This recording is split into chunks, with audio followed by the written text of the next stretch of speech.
दर्शकवृन्द टिकटकमा तपाईलाई हार्दिक स्वागत गर्न चाहन्छु। यो बिहानी प्रहरमा हामी पुनः उपस्थित भइसकेका छौँ। टिकटकमा सधैँ जस्तै आज पनि हामीसँग एकजना गेस्ट हुनुहुन्छ, अतिथि हुनुहुन्छ, जसले चाहिँ युवाको क्षेत्रमा एउटा भनौँ न लामो समय काम गर्दै आइरहनु भएको होटल म्यानेजमेन्टको विषयमा र होटल म्यानेजमेन्ट सँगसँगै अन्य विषयमा पनि उहाँले काम गरिरहनु भएको छ। आज त्यही विषयमा कुरा गर्छौँ। विशेष गरी होटल चाहिँ कस्तो हुनुपर्छ र पछिल्लो समय युवाहरूले देखेको होटल व्यवसाय चाहिँ कस्तो हुनुपर्छ अथवा हामीले बुझेको होटल चाहिँ कस्तो हो। हामी अहिले पछिल्लो समय एकदमै परिवर्तन हुँदै गइरहेको छ, परिवर्तनशील छ। राष्ट्रिय अन्तर्राष्ट्रिय स्तरका होटलका विषयहरू अथवा होटल सम्बन्धी अवधारणाहरू नेपालमा पनि भित्रिने क्रम जारी रहेको छ र हाम्रो वरपर हाम्रो सहर बजारहरूमा साना साना होटलहरूदेखि ठुला ठुला होटलहरूसम्म पनि सञ्चालन हुँदै आइरहेका छन्। ती होटलहरू चाहिँ कसका लागि हुन् ती होटलहरू र ती होटलहरूले चिनाउन खोजेको, देखाउन खोजेको र दिन खोजेको सन्देश के हो, त्यसले बुझाउन खोजेको अवधारणाका विषयहरू चाहिँ के हुन्। आजको विषय यो सँगसँगै एउटा युवा व्यवसायको जीवनशैली, जीवन पद्धति अनि जीवन दृष्टिकोण चाहिँ कस्तो हुन्छ, यो विषयमा कुराकानी गर्नेछौँ। आज हामीसँग हुनुहुन्छ युवा व्यवसायी तथा बाँकेको कोहलपुरमा भर्खरै मात्रामा सञ्चालनमा आएको होटल म्याक्सका जनरल म्यानेजर आज हामीसँग हुनुहुन्छ सञ्जय श्रेष्ठ। यहाँलाई स्वागत छ। नमस्ते। आराम हुनुहुन्छ? आराम, एकदमै आराम। हजुरलाई एकदम ठिक छ। कसरी सुन्नुहुन्छ तपाईँको दिनचर्या? एउटा होटलको म्यानेजमेन्ट सेक्टरको एउटा जिम्मेवारी सम्हाल्नु भएको छ, त्यो सँगसँगै अन्य सेक्टरहरूमा पनि तपाईँ क्रियाशील हुनुहुन्छ। हजुर, कसरी सुरु हुन्छ दिन? हाम्रो दिनचर्या बिहानदेखि नै सुरु भइसक्छ। सुरुवात हामी उठिसकेपछि मर्निङमा 5 बजेदेखि नै विभिन्न क्रियाकलापमा हामी आबद्ध हुन्छौँ। एउटा जिम्मेवारी बोकिसकेपछि सबभन्दा पहिला मेरो पद्धति भनेको तपाईँले अघि जुन कुरा गर्नुभयो, एउटा रुटिन वर्क भनेको हाम्रो रिपोर्ट्सहरू कि हामी कहाँ छौँ त, आजको दिनमा के गरिरहेछौँ, लास्ट डेमा हामीले के गर्यौँ, कस्तो पर्फर्मेन्स थियो हाम्रो, यो सबै कुराहरू चाहिँ हामी एनालाइसिस गर्छौँ मर्निङमा उठेर। सो लास्ट डेको एनालाइसिस आज, र त्यो एनालाइसिसले अब चाहिँ हामी कहाँ अगाडि बढ्ने, अब मेरो बाटो चाहिँ आजको लागि चाहिँ मेरो के प्लानिङ्सहरू हुनेछन् र म कसरी अगाडि बढ्नुपर्ने छ, यो सबै कुरा चाहिँ हामी मर्निङमा उठ्न बित्तिकै आज दिनभरि आज बेलुका नसुत्दासम्म के गर्ने भन्ने कुरा चाहिँ त्यो मर्निङको टाइममा नै मैले सेट गरिसकेको हुन्छु। ओके, यो जस्तो तपाईँसँग आज होटलका विषयमा र होटल सम्बन्धी विभिन्न अवधारणाका कुराहरू र हामीले हेर्दै आएको देख्दै आएको होटलहरूको विषयमा कुराकानी गर्ने मेरो चाहिँ मनोकांक्षा छ। ठिक छ। तपाईँले होटलको विषयमा पढ्नु पनि भएको छ र यो क्षेत्रमा तपाईँले अहिले काम पनि गरिरहनु भएको छ। ठ्याक्कै होटल भनेको चाहिँ के हो? अब सामान्य हिसाबमा होटल भन्ने बित्तिकै मान्छेले के बुझ्छ भने खाजा खाने ठाउँ हो होइन, या सुत्ने ठाउँ, जसलाई कतिपय हामीहरूले लज पनि भन्ने गर्छौँ होइन, रिजोर्ट पनि भन्छन्, कसैले कटेज पनि भनिदिने गर्छन्। तर शाब्दिक अर्थमा मैले जुन विषयमा पढाइ गरेँ र जसरी बुझ्दै गएँ, होटल भनेको त्यो एउटा सम्मिश्रण हो। खाना पनि पाउने, सुत्न पनि पाउने र वर्ल्डको सबै फेसिलिटी भएको ठाउँ नै एक्चुअली एउटा होटलको रूपमा चाहिँ हामीले हेर्न सक्छौँ। जस्तै आधारभूत विषयवस्तु भनौँ न, मान्छेको खानपिन, त्यसपछि सुत्ने व्यवस्था, लाउने व्यवस्था। सो आधारभूत व्यवस्था मिलाउने काम नै एउटा होटलले गरिरहेको हुन्छ। अब हामी कुनै ठाउँ घुम्न गयौँ, चाहे हामीले जति राम्रो गाडी लिएर गएको हौँ, चाहे हामीले जति राम्रो लुगा लिएर गएका हौँ, यदि त्यहाँ राम्रो खाने व्यवस्था छैन, त्यहाँ सुत्ने व्यवस्था छैन भने हामी त्यो ठाउँ जान्छौँ? तपाईँ जानुहुन्छ?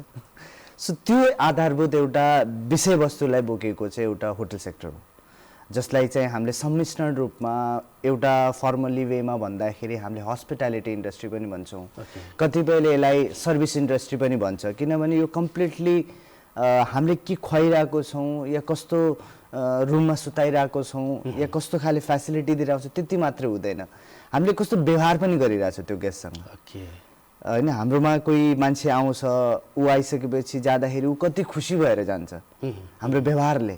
सो यो एक हिसाबले तपाईँको आतिथ्य सत्कारको विषय पनि हो जस्तो यो पछिल्लो समय होटलहरूका विषयमा धेरै कुराहरू बजारमा सुन्न पाइन्छन् र धेरै किसिमको अवधारणाहरू विकसित भएको पाइन्छ। खास गरी होटलहरू घरमा बस्दै गर्दा अथवा घरबाट टाढा रहँदा बस्ने एउटा स्थलको रूपमा त्यसलाई लिन्छ।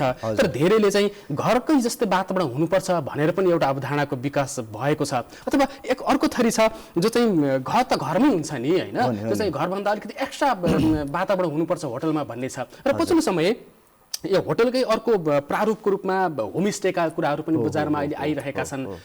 यो ठ्याक्कै कस्तो हो यो होटल भनेको?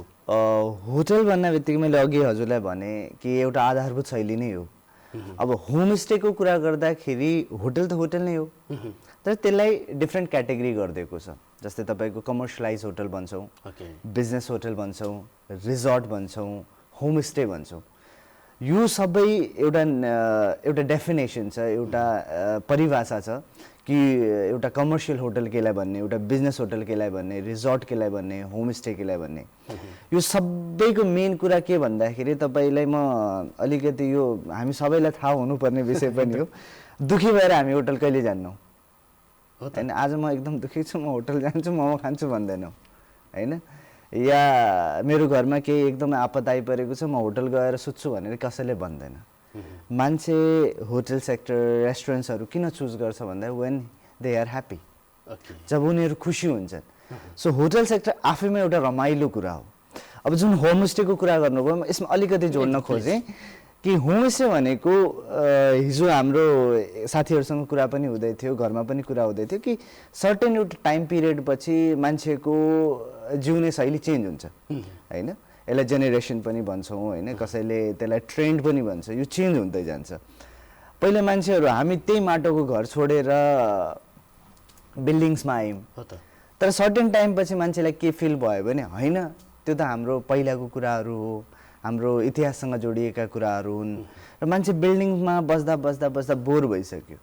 अब उसलाई रमाइलो गर्न कहाँ जानुपर्ने छ? पुरानो शैलीमा जानु छ, जङ्गलै घुम्नुपर्ने छ होइन। भने त हामी जङ्गलबाट आएको मान्छे हो नि होइन। गाउँघरमा ठुलो एउटा जङ्गलको बिचमा एउटा सानो घर हुन्थ्यो हाम्रो, त्यहाँबाट हुर्केको मान्छे हो। अगेन हामी कहाँ फर्किरहेछौँ त? त्यही जङ्गलको बिचमा, त्यही एउटा सानो घरमा। किनभने यो एउटा ट्रेन्ड हो र मान्छे त्यहाँ गइसकेपछि नेचरसँग रमाउन चाहन्छ एकदम होइन। अब मैले अर्कै कुरा तपाईँसँग यसमा पनि के जोडेँ भने नेपालमा टुरिज्म कति किसिमको छ र त्यो टुरिज्मसँगै जोडिएको होटल सेक्टर पनि हो भन्दाखेरि सबभन्दा ठुलो टुरिज्म हो हाम्रो नेचुरल टुरिज्म एकदम होइन, या एडभेन्चरस टुरिज्म भनौँ। मान्छे नेपाल आएर बिल्डिङ हेर्न आउँदैन हो त, किनभने योभन्दा ठुलो बिल्डिङ उसको देशमा छ नि त होइन। यहाँको बाटो हेर्न आउँदैन, योभन्दा राम्रो बाटो, योभन्दा चिल्लो बाटो, योभन्दा फराकिलो बाटो, सुविधा सम्पन्न बाटो उसको सहरमा छ, उसको देशमा छ। यहाँ किन आउँछ भनेपछि यत्रो जङ्गल उसले कहिले देखेको छैन। अनि नेपालमा अब होटलहरूको विकास चाहिँ कसरी भइरहेको छ? तपाईँले अगाडि पनि भन्नुभयो यो होटलहरू त उनीहरूको देशमा पनि छ होइन, अथवा सहरतिर अहिले धेरै प्रकारका होटलहरू सञ्चालनमा रहेका छन्। नेपालको होटलको विकासको क्रमबद्धता चाहिँ कस्तो छ? यो सन्तोषजनक छ अथवा कस्तो छ? हामीले कसरी चलाइरहेका छौँ यो विषयलाई? होटल सेक्टरमा अहिले सबभन्दा राम्रो कुरा के छ भने युवा साथीहरू चाहिँ अगाडि बढ्नु भएको छ नयाँ सोचका साथ कि होटल सेक्टर भनेको मात्र हामी आउने कोही गेस्ट आउँछ, हाम्रोमा स्टे गर्छ, सुत्छ र खाएर जान्छ त्यतिमा मात्र सीमित छैन। आजको होटल सेक्टर रमाइलो गर्न पाउनुपर्छ। मान्छेले आजकल बर्थडे मनाउँदाखेरि, आफ्नो जन्मदिन मनाउन होटल चुज गर्न थालिसक्यो, पास्ने मनाउन उसले होटल चुज गर्न थालिसकेको, बिहे व्रतबन्धको लागि पनि होटल चुज गर्न लागेको छ। सेवा सुविधा हामीले बढाउँदै गइरहेका छौँ। पहिला हामीले यी सबै कुराहरू आफ्नो घरभित्रै गर्थ्यौँ एकदम होइन, तर आजको दिन हामीसँग के छ त अप्सन भने हामी होटलमा पनि यो कुरा गर्न सक्छौँ र झन्झटिलो भन्दा टाढाको कुरा है एकदम होइन। न मैले कहाँबाट तरकारी ल्याउनु पर्ने टेन्सन छ, न मैले मान्छे खोज्नु पर्ने टेन्सन छ, सबै कुरा मिलेको हुन्छ। जस्ट एउटा अमाउन्ट हुन्छ, त्यो अमाउन्ट मैले पे गर्ने हो, त्यहाँ पनि पे गर्नु पर्थ्यो, यहाँ पनि पे गर्नुपर्ने हो, तर मैले सबै सुविधा सम्पन्नका साथ मैले कुनै पनि सुविधा लिन सक्छु भन्ने एउटा अवधारणा पनि विकास हुँदै गइरहेको छ। र प्लस तपाईँको एउटा कुरा म अर्को पनि भन्न के खोजिरहेको छु भने हामी फ्यामिली ट्रेन्डमा हुर्केको मान्छे, तर फ्यामिलीसँग बाहिर गएर खानुपर्छ, घुम्नुपर्छ भन्ने चाहिँ हाम्रोमा हुर्काइ थिएन। त्यो पछिल्लो समय विकास। अब जब नेपालगञ्जको मान्छे बर्दिया घुम्न जानुपर्छ भने त घुम्न गयो भने अब त्यहाँ के चाहियो त उसलाई बस्नको लागि? होटल चाहियो हैन। बर्दियाको मान्छे नेपालगञ्ज आएर सपिङ गर्न चाहन्छ, 1-2 दिन सपिङ गर्न चाहन्छ भने उसलाई के चाहियो? बस्नको लागि होटल चाहियो। यसरी नै विकास हुँदै गइरहेको छ। पूर्वको मान्छे पश्चिम, पश्चिमको मान्छे पूर्व हैन। अब तपाईँको भनौँ न पूर्व इलामको मान्छे खप्तड घुम्न आउँछ हैन, पश्चिम टोटीको मान्छे इलाम घुम्न जान्छ। यो ट्रान्सफर्मेसनले गर्दाखेरि चाहिँ विकासक्रमक रूपमा चाहिँ विकास भइरहेछ क्रमशः। र तपाईँको तराईमा मात्रै होइन, पहाडी क्षेत्रमा, हिमाली क्षेत्रमा पनि विकास भइरहेको छ। यसको फेसिलिटिजको कुराहरू गर्दा अथवा मान्छेको चाहनाका कुराहरू गर्दा चाहिँ कस्तो खालको होटलहरू रुचाउने गरेको पाइन्छ, खास गरी नेपालीहरूले चाहिँ? नेपालीहरू आफैमा एकदमै हसमुख, हाँसिराख्ने, कतिपय कुरालाई सहजै लिने व्यवहारका पनि मान्छेहरू भनेर चिन्छौँ। मेरो पनि आफ्नो वैदेशिक बसाइमा मैले पनि सिकेको कुरा के भन्दाखेरि नेपालीहरू भनेको एकदम इजी, एकदम सजिलो मान्छेहरू, हाँसिहाल्ने, रमाइहाल्ने, सानोतिनो कुरामा खुसी भइहाल्ने, यो टाइपको चाहिँ नेपालीलाई मान्ने गरिन्छ। त्यो प्रकारको होटलहरूमा त्यस कारणले सजिलो छ। अर्को कुरा कस्तो भन्दाखेरि होटल हामीले हेर्दाखेरि एकदमै ठुलो विषय मान्छु। अब म यो विषयमा मैले लगभग 10-12 वर्ष बिताएँ हैन। सबैको माया पाइयो, सबैको साथ पाइयो र एउटा कुरा के सिकियो भने यो सानो घरको कुरा हो। म एक हिसाबले अब व्यावसायिक रूपले कलेज पनि एउटा सञ्चालन गरेको छु र कुनै माध्यमबाट म अहिले कलेजहरूमा पढाउने पनि गर्थेँ र पढाउँदाखेरि बारम्बार भनिरहेको कुरा के भन्दाखेरि होटल भनेको हामीले सोचेको जस्तो चाहिँ एकदमै ठुलो व्यावसायिक या एकदमै बुझ्नै नसकिने कुरो होइन। एउटा उदाहरण दिन चाहेँ।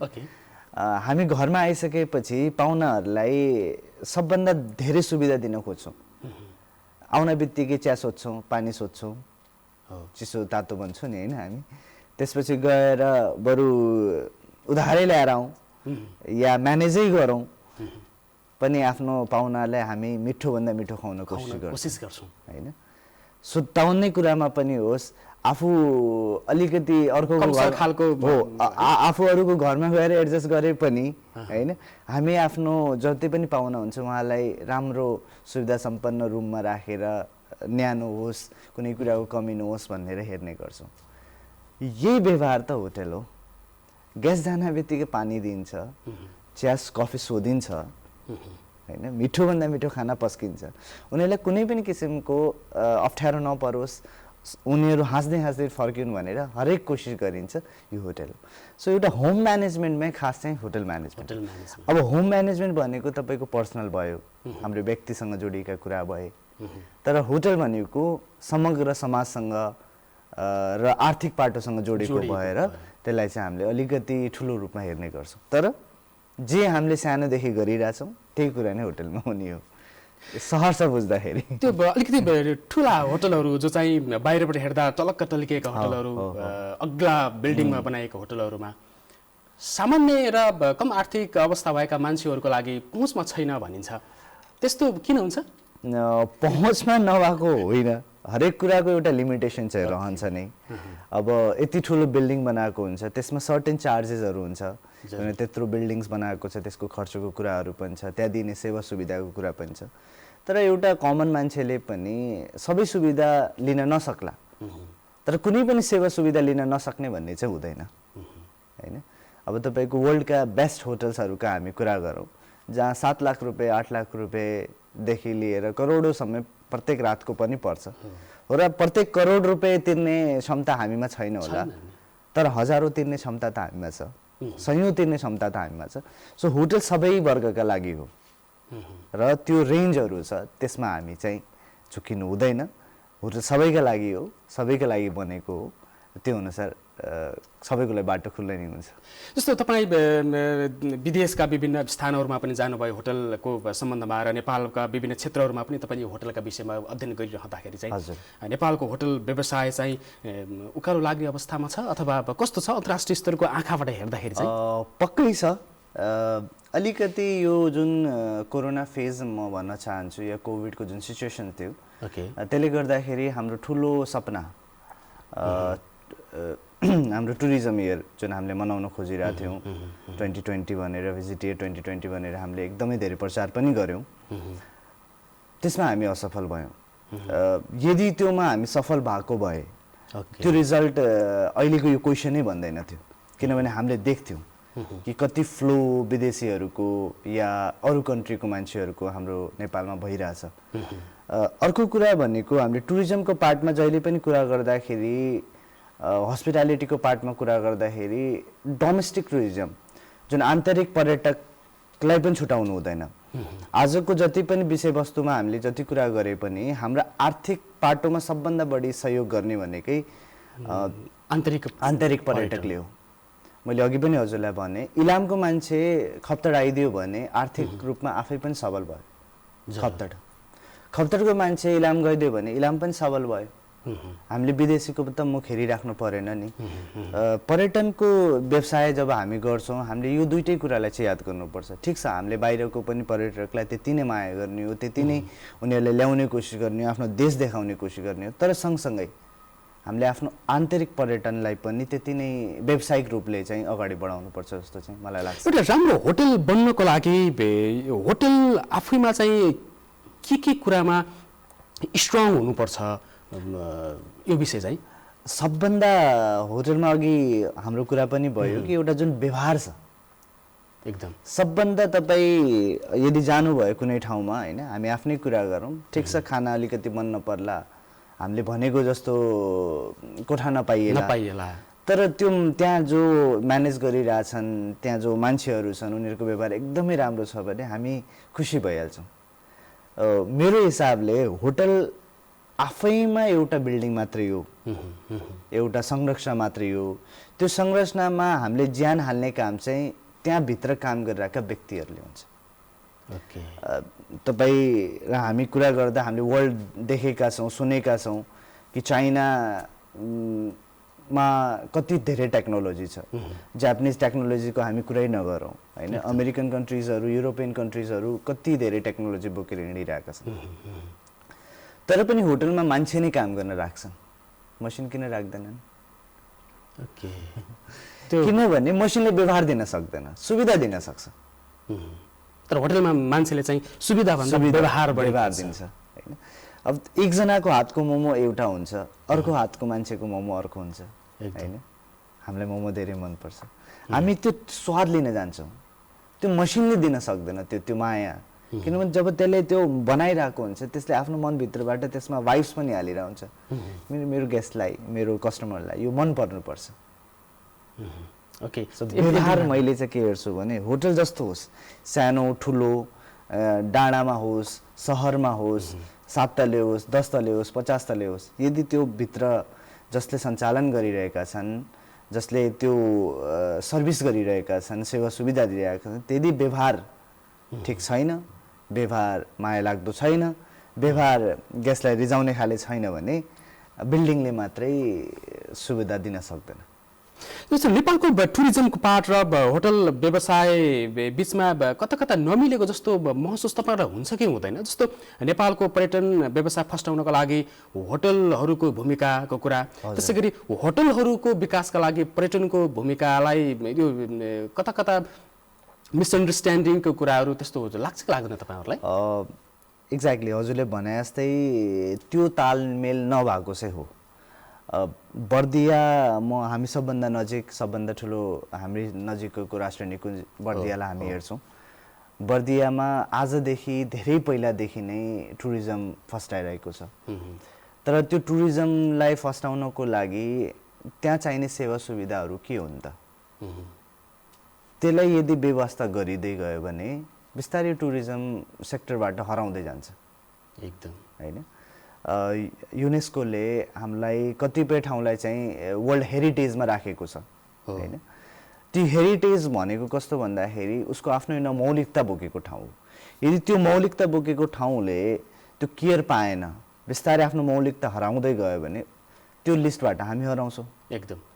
यो तालमेल चाहिँ नमिलेको जस्तो। अब अहिलेको अर्को कुरा गरौँ, हामी रारालाई हामी फस्टाउनको लागि विभिन्न प्रचार गरौँला, विभिन्न मान्छेले ल्याएर देखाउँला, तर ती मान्छे आइसकेपछि बस्ने ठाउँ राम्रो छैन, बाटो राम्रो छैन, जाने एक्सेसिबिलिटी भनौँ त्यो राम्रो छैन भने मान्छे दोस्रो पटक आउँदाखेरि सोध्छ।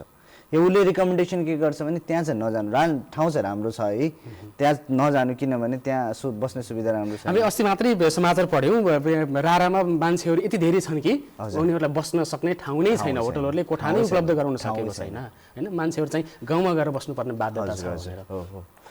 यसमा चाहिँ मैले कसरी हेर्छु भने एक्जाम्पल नै बेस हो हामीले बुझ्नको लागि।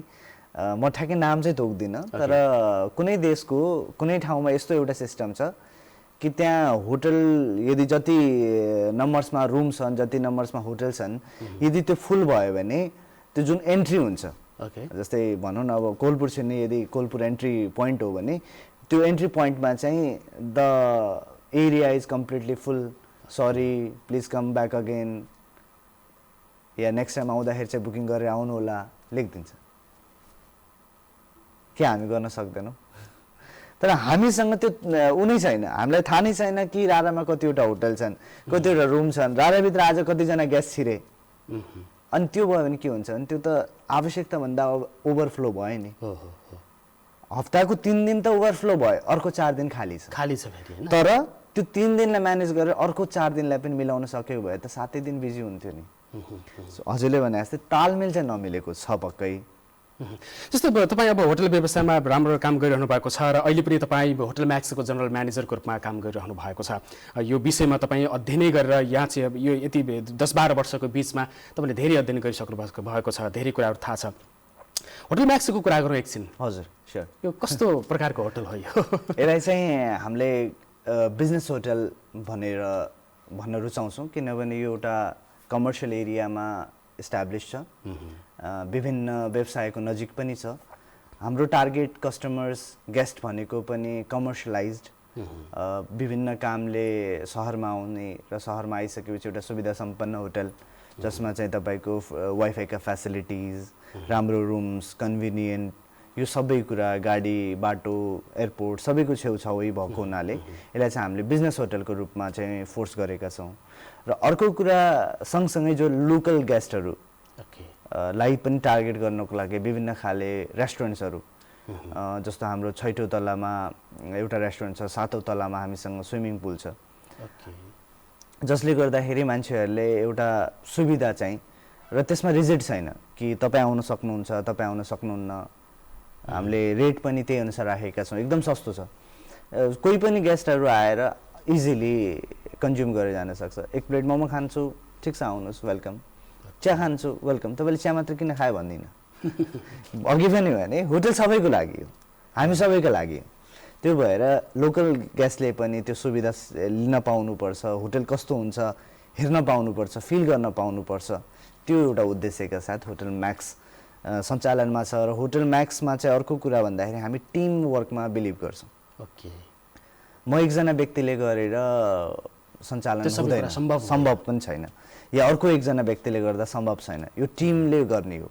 सो टिमले चाहिँ आफ्नो भूमिका राम्रो निभाइरहेको छ र सँगसँगै टिमले अर्को काम गरिरहेको भनेको प्रत्येक हप्ता सकेसम्म प्रत्येक हप्ता हामीले कुनै न कुनै सोसल एक्टिभिटी चाहिँ हामीले गर्ने कोसिस गर्छौँ। सरसफाइ कार्यक्रम होला, त्यसै गरी तपाईँको ब्लड डोनेसनका कुराहरू छन्, अन प्लानिङ, यसरी चाहिँ हामीले केही न केही अरू काम पनि गरिरहेका छौँ।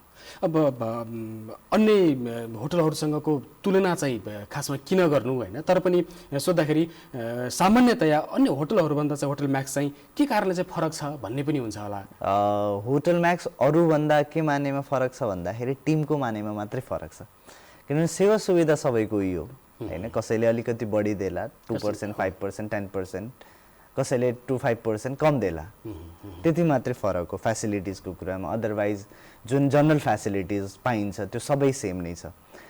फरक भनेको एउटा टिम चाहिँ हामी टिमवर्कमा बिलिभ गर्छौँ र गेस्टका सानसाना प्रब्लम्स पनि हाम्रा लागि ठुला प्रब्लम्स हुन्, उहाँलाई कुनै पनि किसिमको समस्या आउनु हुँदैन भन्ने सोच चाहिँ हाम्रो छ र यही उद्देश्य चाहिँ हामीले बोकेका छौँ।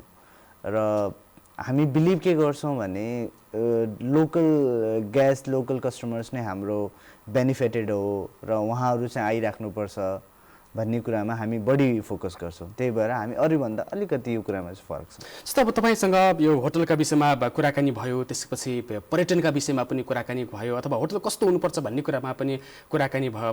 तब अब एज होटलको क्षेत्रमा काम गरिरहेको एउटा युवा शक्तिले नेपालमा अबको सम्भावना चाहिँ कस्तो छ भनेर सोधियो भने चाहिँ के कुरामा सम्भावना देख्छ एउटा युवाले अथवा तपाईँ जस्तो युवाले? सम्भावना हरेक कुराको छ नेपालमा, होटल सेक्टरको मात्र होइन, हरेक कुराको सम्भावना छ। र त्यो टुरिज्म सेक्टरसँग हामी डाइरेक्टली रिलेटेड पनि छौँ र नेपाल आफैमा एउटा टुरिज्म कन्ट्री पनि हो। यो मानेमा चाहिँ होटल सेक्टरको ठुलो भूमिका र सम्भावना रहेको छ। अहिले पनि हामी विभिन्न क्षेत्रमा जान बित्तिकै होटल म्यानेजमेन्ट सम्बन्धी पढाइ भइरहेछन्। एकदम किन भइरहेछन् भने सायद सम्भावना देखिरहे होला र पढि पनि रहेछन्, त्यो पढ्नुको कारण पनि सम्भावना देखिरहे हो। र होटल सेक्टर भनेको एउटा यस्तो इन्डस्ट्री पनि हो जुन चाहिँ हामी यहाँ पढिसकेपछि चाहिँ यही इन्डस्ट्रीलाई चाहिँ हामी कुनै पनि अरू कन्ट्रिजमा, विश्वको अरू कुनै पनि ठाउँमा गएर अप्लाई गर्न सक्छौँ। यसमा चेन्ज गर्नु पर्दैन, मोडिफिकेसन गर्नु पर्दैन।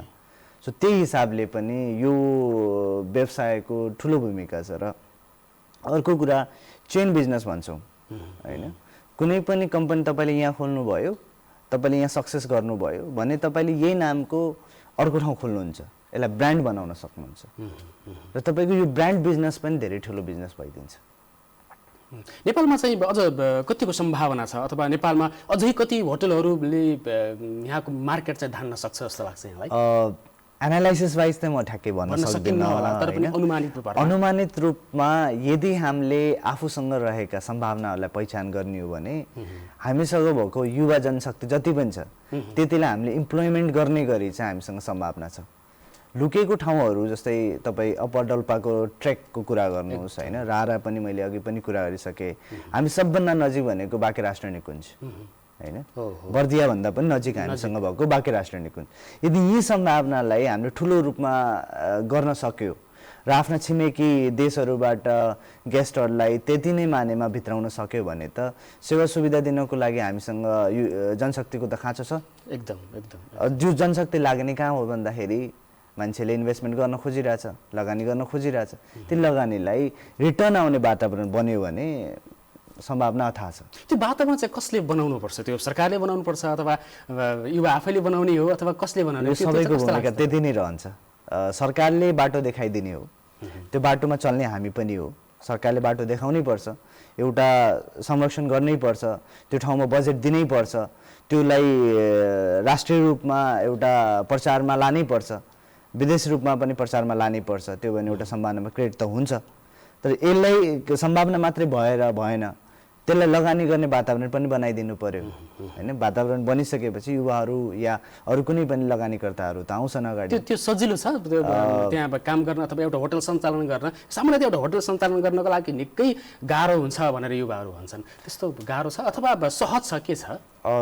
होटल आफैमा कस्तो एउटा सेक्टर हो भने यो लङ टर्म चल्ने सेक्टर हो। हजुरले अहिले पनि कुरा गर्दै जाँदा तपाईँले सानोमा कुनै ठाउँमा बसेको होटल आजसम्म पनि छ होला, त्यही ठाउँमा त्यही नामको छ होइन। या तपाईँले पढ्दाखेरि कुनै ठाउँमा गएर तपाईँको कुनै पनि ट्रेनिङ भएको थियो भने त्यो होटल अहिले पनि सञ्चालनमा छ, त्यही नाममा छ, सञ्चालक त्यही छ भने यति छिटो होटल सञ्चालन चाहिँ बन्द हुँदैन या फेल हुँदैन। यसमा अघि पनि हामीले बारम्बार कुरा गरिरहेछौँ कि एउटा व्यवहार हुनु पर्यो, सम्भावना हेर्नु पर्यो। अब जहाँ सम्भावना छैन त्यो ठाउँमा लगानी गरेर पनि त रिटर्न त आउँदैन, सम्भावना पनि हेर्नु पर्यो होइन। त्यो सम्भावना हेरेर लगानी गरिसकेपछि लगानी डुबिहाल्ने र हामीले कहिले पनि सक्सेस नहुने भन्ने चाहिँ हुँदैन। होटल सेक्टर चाहिँ त्यस्तो हो, एकचोटि हामीले लगानी गर्नुपर्छ, ठुलो लगानी पनि माग्छ, त्यति नै मेहनत पनि माग्छ, त्यति नै ब्याक सपोर्ट्स पनि माग्छ। तर त्यो भइसकेपछि उसले जे कुरा पाउनुपर्ने त्यो पाइसकेपछि फ्लप हुने भन्ने चाहिँ हुँदैन। अहिले धेरै युवाहरू जस्तो विदेशमा लामो समय काम गरे, 1-2 करोडहरू कमाए लिए र यहाँ चाहिँ अधिकांशले बिजनेस गर्ने, अलि आइडिया हुनेहरूले चाहिँ उद्यमी बन्ने अथवा कृषि क्षेत्रमा लाग्ने र होटल व्यवसाय चलाएको त्यति कम देखिँदैन, कम छन् होइन, त्यस्तो देखिँदैन होइन। त्यो म गलत कुरा भन्छु है, किनभने साथीहरू छन् तपाईँको बाहिरको होटलको कुराहरू सिकेर आएर यहाँ त्यति नै जति बाहिर कमाउँथे त्यति नै पैसा कमाइरहेका छन् जबको कुरामा पनि, जनशक्तिको रूपमा पनि। आफ्नै व्यवसाय सञ्चालन नगरेका होलान् तर जसले ठुलो लगानी गरेको छ उसलाई पनि साथ दिइरहेका छन्। त्यो एक हिसाबले देखिएनन्, किनभने कृषिमा के हुन्छ भने यो फलानु व्यक्तिले गर्यो त्यो देखिन्छ, तर सामूहिक वेमा हुन्छ नि त। होटलको त तपाईँको करोडौँको लगानी होला, अर्बौँको लगानी होला, त्यो त सामूहिक रूपमा हुन्छ। जब सामूहिक रूपमा हुन्छ नदेखिन सक्छ, तर नभएको भन्ने चाहिँ होइन होइन। अब तपाईँ नेपालगञ्ज या कोहलपुर या सुर्खेत या जति पनि हामी पश्चिम क्षेत्रकै कुरा गर्नुहुन्छ भने यदि हजुरले आफै एकचोटि हेर्नुभयो भने होटल सेक्टरमा काम गरिरहेको साथी भनेको नयाँ सोच, नयाँ युवा र कतै न कतै केही न केही सिकेर आएका छन्। त्यो सिक्न पनि जरुरी पनि त छ नि होइन। हामीसँग बेच्नको लागि धेरै कुराहरू छन् त्यो होटलको माध्यमबाट होइन। नेपाली टिपिकल खानाकोदेखि लिएर हामीले ओड्ने ओछ्याउनेका त्यो कुराहरूदेखि लिएर खानाको कुरा गर्दै हुनुहुन्छ होइन। खानाको कुरा गर्दाखेरि थकाली भनेको हाम्रो खाना होइन, पश्चिमको होइन नि होइन।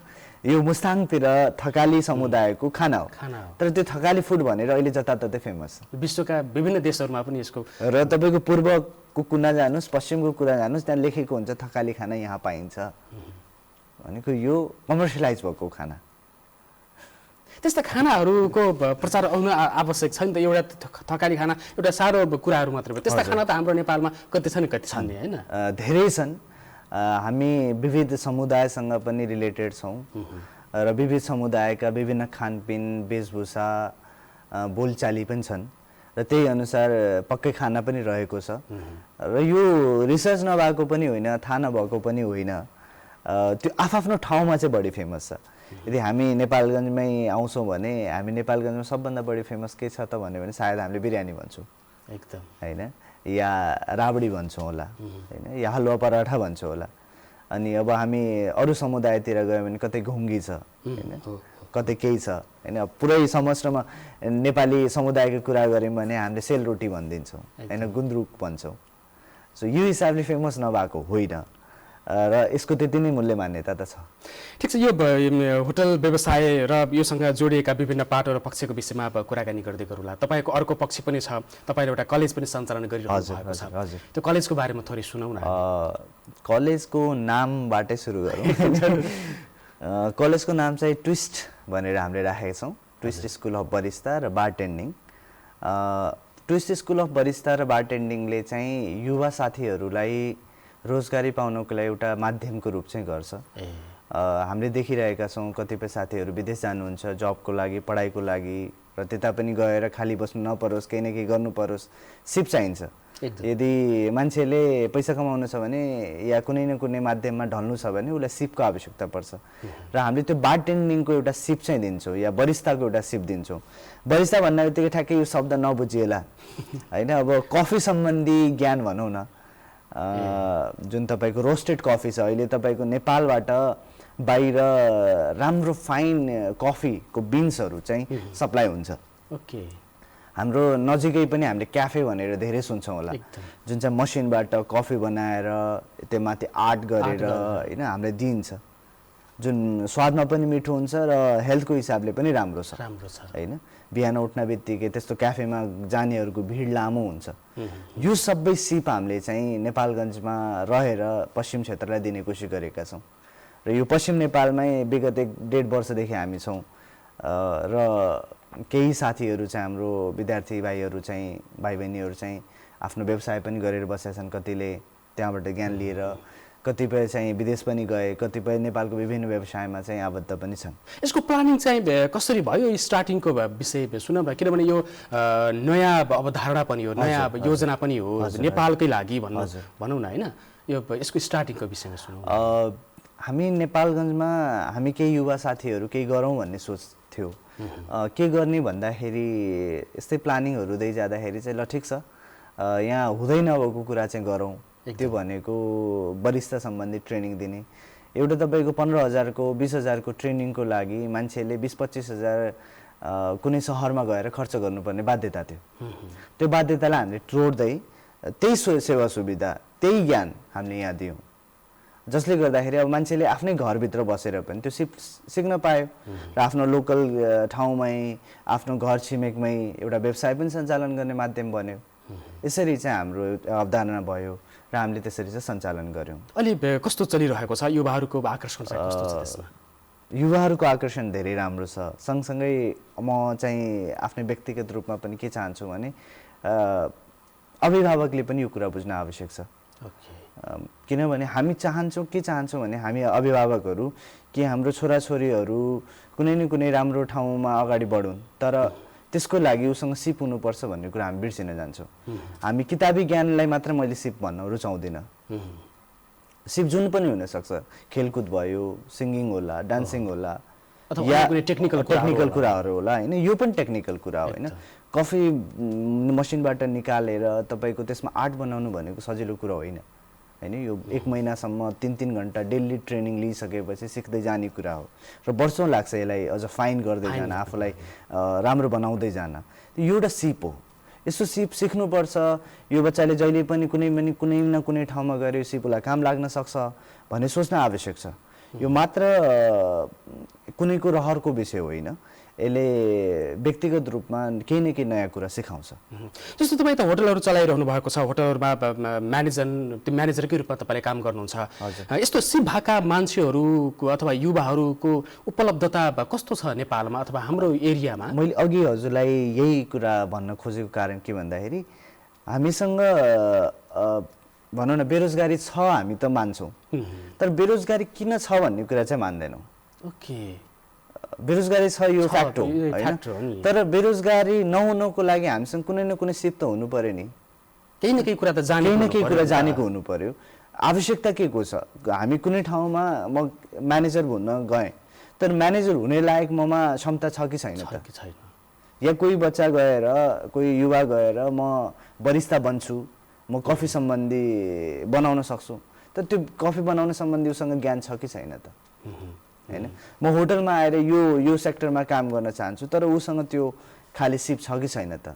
त्यो सिप सिक्नको लागि पनि त उसले केही न केही त्याग्नु पर्यो नि। यो कुराको कमी चाहिँ हामी युवाहरूमा छ। हामी चाहन्छौँ हामीलाई सबै कुरा पाइयोस्, तर हामी त्यो कम्प्रोमाइज गर्न चाहन्न। हामी किताबी ज्ञानलाई मात्रै सर्वप्रिय हो, यही नै सबै कुरा हो भन्नेतिर सोच्न थालेका छौँ। योबाट हामी अलिकति निस्किनुपर्छ। किताबी कुराले हामीलाई एउटा बौद्धिक लेभलमा पुर्याउँछ, सोच्ने बुझ्ने कुरामा पुर्याउँछ, तर त्यही किताबी कुरा मात्र सबै कुरा होइन। यदि हामीसँग सिप छैन भने त्यो सिपको लागि हामीले विभिन्न कुरा गर्न सक्छौँ। कुनै ठाउँमा गएर हामीले केही समय फ्रीमा पनि काम गर्न सक्छौँ एकदम नयाँ कुरा सिक्नको लागि होइन। त्यो समय हामीले दिएका हौँ होइन। त्यो इन्भेस्टमेन्टले हामीले त भोलिको दिनमा त हामीले केही न केही नयाँ कुरा सिकाउँछ नि। त्यो कुरा सिकिसकेपछि हामी बेरोजगार हुन आवश्यक छैन। र नेपालमा बेरोजगार हुँदैन यदि सिप जानेका छौँ भने चाहिँ। ओके, अत्यन्तै महत्त्वपूर्ण कुराकानी भयो आजको यो कार्यक्रममा। मलाई पनि एकदमै उत्साह र रोचक महसुस मैले पनि गरिरहेको छु। हामी हुन त तपाईँको एउटा डेली रुटिन छ लाइफको होइन। हजुर हजुर। तपाईँ पश्चिम नेपालको एउटा पहाडी जिल्लामा जन्मिनुभयो र जीवनयात्राको क्रममा यहाँसम्म आइपुग्नु भएको छ। आज पछाडि फर्केर हेरौँ न, लाइफ चाहिँ कस्तो लागिरहेको छ तपाईँलाई? आज यो युवाले बाँचेको जीवन चाहिँ कस्तो छ अहिले? म एकदमै सन्तुष्ट छु। जीवनमा सबै कुरा पाइन्छ भन्ने हुँदैन, तर जे पाइन्छ त्यसमा खुसी कतिको छ भन्ने कुरा चाहिँ हो। र एउटा कुरा, अर्को कुरा, जुन होटल सेक्टर छ नर्मली पढ्ने कारण नेपालमा के छ भने विदेश जान पाइन्छ है भनेर पढ्ने धेरै छन्। मेरो चोइस थियो, म विदेश पनि जान सक्थेँ या अरू पनि कारणहरू मैले बाहिर चुज गर्न सकिन्थ्यो, तर ठिक छ नेपालमै काम गर्दै गरियो र नेपालमा पनि ठुलो सम्भावना छ। नेपालमा हामी जस्तो युवाहरूको ठुलो खाँचो छ र हामी यहीँ बसेर केही काम गऱ्यौँ भने आफ्नो नाम पनि कमाउन सक्छौँ, दाम पनि कमाउन सक्छौँ। यो दुवै कुरा हुनसक्छ, तर त्यसको लागि एउटा धैर्यता त आवश्यकता छ। त्यही कुरा चाहिँ मैले सबैबाट सिकेँ, मेरो गुरुबाट, मेरो घर परिवारबाट, कि धैर्यता आवश्यकता छ। धैर्य भइसकेपछि ढिलो चाँडो त्यो सफलता पक्कै पाइन्छ। र फर्केर हेर्दाखेरि के लाग्छ भने धेरै कुरा सिकेँ, अब धेरै कुरा सिक्न बाँकी पनि छ। भोलिको प्लानहरू केही छन् हामीलाई भन्न पर्ने, अथवा हुन त अहिले एउटा होटलको म्यानेजरको रूपमा हेरिरहनु भएको छ तपाईँले? हजुर। के छ योजना? प्लानिङ ठ्याक्कै यही छ चाहिँ मैले भन्न सक्दिनँ, किनभने यो अनगोइङ हुन्छ। हाम्रो प्रेजेन्टले हाम्रो फ्युचरलाई डिटरमाइन गरिदिने गर्छ। आज म होटल व्यवसायमा लागेको छु र होटल सम्बन्धी कुनै न कुनै एउटा त्यही कुरालाई अगाडि पनि बढाएको छु र समग्र मैले आफ्नो जीवन या दिनचर्या चाहिँ मैले हस्पिटालिटी सेक्टरको ग्रोथको लागि दिनुपर्छ भन्ने सोच छ र यही अनुसार प्लानिङहरू बनाउँदै जान्छु। जुन प्लानिङको एउटा रूप भनेको एउटा कलेज पनि भयो, एउटा कुनै कार्यक्रम पनि मैले चलाएको थिएँ। सो त्यो एउटा पार्ट अफ द जब या पार्ट अफ द लाइफ छ। ठ्याक्कै यही भन्ने छैन, तर जे रहन्छ यसकै पेरिफेरीमा यही सम्बन्धित नै रहनेछ। हस्, यहाँलाई धेरै धेरै धन्यवाद यो कार्यक्रममा आइदिनु भयो। अत्यन्तै महत्त्वपूर्ण कुराका लागि र समयका लागि धन्यवाद यहाँलाई। हजुरलाई धेरै धेरै धन्यवाद। हजुर, आज हामी कुराकानी गऱ्यौँ युवा व्यवसायी तथा होटलको क्षेत्रमा लामो समय काम गरेर अत्यन्तै महत्त्वपूर्ण अनुभवहरू सङ्घाल्नुभएका युवा व्यवसायी सञ्जय श्रेष्ठको अनुभवका कुराकानी गऱ्यौँ, उहाँको दृष्टिकोणका विषयमा कुराकानी गऱ्यौँ। आजको कार्यक्रम टिटक तपाईँलाई कस्तो लाग्यो? जस्तो लाग्यो त्यस्तै प्रतिक्रिया दिन सक्नुहुन्छ। आजको यो व्यवसायबाट भने हामी छुट्टिने अनुमति माग्दछौँ। तपाईँको दिन सफल रहोस्, सुखद रहोस्, सुरक्षित रहोस्। नमस्कार।